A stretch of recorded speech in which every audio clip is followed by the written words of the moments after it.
Okay, time to put this pop-up valve back in. Which way to put it?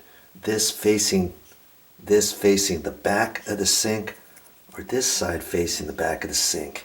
Usually I like to go this way.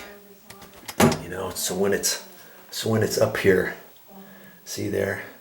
If I put this edge right here towards the back, that means the little ball rod fits in there further. Sometimes you put it this way, maybe the rod barely sticks in there and then it pops off or something.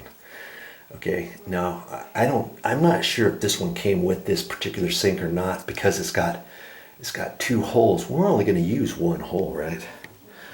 And I've got to remember to put this straight in. I can't have it curved or anything, or else I'm going to miss the little plunger.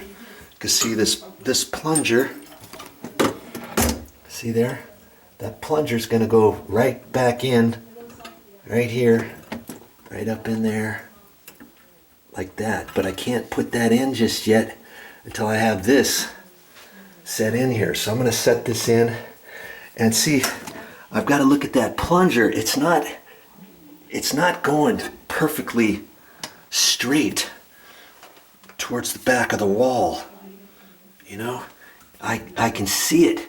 It's kind of angled. It's kind of angled just a little bit. When they tighten this up, this is coming in. It's a slight angle. And that could have been an issue as to, you know, when you pop this up and down, this kind of wants to have a tendency of this to kind of tilt ever so slightly, and then that might kind of hold up a little bit of water. Okay, but we're going to see. I'm going to put this in. I'm going to try to eyeball this. See, normal situation, it would be straight.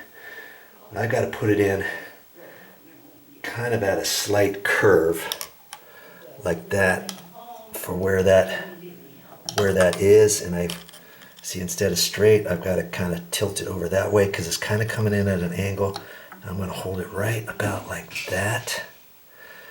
Okay, and I may have to fish this, and I'm not sure if I have to pull the handle up in the back first before I shove it in or not. We're just gonna see. We're gonna see what we can do here. Okay, it feels like I got it. Now I'm just gonna start the nut.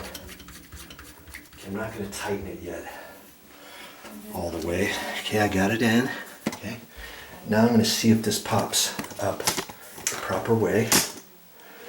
Got the handle here, push down on it, and it pops up. Pull up on it, it pops down. Okay, it seems like it's working. Lift on that, and it's in there. But you see how it's kind of wonky there, and how it's angled kind of back that way. And once I tighten this up, that might get better, but chances are it's not going to. Okay, this was hand tight before, remember? I'm gonna do it hand tight first. You get it too tight. Let's see what happens here. You get it too tight. Sometimes this might be hard to pull up, but it's going good. See there? Okay. Now I'm gonna take my pair of pliers. These are adjustable pliers. You see that? I've got this tight. Well, if you take this and slide it that way, so you can make them bigger. Did you ever know that? You can do it both ways. And in a pinch, if you have to cut a piece of wire or something, see this little slit right there? You can cut a wire with that. Who knew, right? Okay. Just kind of doing this by feel so you can see what I'm doing. I'm just going to get that snug. I don't want want to over tighten it. Some have a little washer, rubber washer there, and you could be tightening up on plastic threads. So the whole thing with that is you tighten it up too tight and you'll get it to where you can't pull this up, or you might strip the threads or do something. Okay, so now we've got that, right? And that's in there. You want to make sure this is not coming out, okay? We know we've got that in there right. Okay, so far so good. Next step is to take this and put it back on. That's our next step. This is easy. You can do it. Any average Joe can do this. Okay, time to put this back on. And on this, got that up, got that pushed up, and generally there's a little sleeve in there. I know it's still in there because that little sleeve goes into this concaved area. See how it's kind of concaved in there?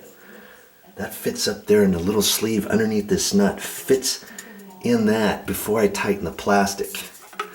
And on this, there's it's hard to see, but there's a lip there, and that acts as a sleeve, and it's kind of concave and fits up in there. So we're just gonna lift this back up in there where it was before. I gotta get it down, swivel it back over there. I want to make sure that that's all the way up there snug, okay, before I tighten that up. There it goes. And you know what? This one here, before I do it, it used to have something here. They might have put some pipe dope on that or something, but it looks okay. Lots of times you shouldn't have to do anything to this. But if you have some Teflon tape, now's the time to put your Teflon tape on, and you would wrap it around there. In fact, I don't know if I have any with me or not. Let me go look and see. This is, and you know, I shouldn't need any Teflon tape, but you never know. This has not been pulled off for years. And the idea is you tighten this up, and if you don't put any Teflon tape, you might want to put a napkin, paper towel down, run your water for a few minutes to see if it's going to drip. If it does, chances are it's leaking out through your threads here, okay? And then you'd have to pull it apart again, get your buckets, catch your water, take this off, and then wrap this with your Teflon tape. But for the sake of argument, I'm going to see if I have any Teflon tape. Even if this is not leaking, you'll know how to do the Teflon tape and all that kind of stuff. And I'll be right back. Let's see if I can find some Teflon tape.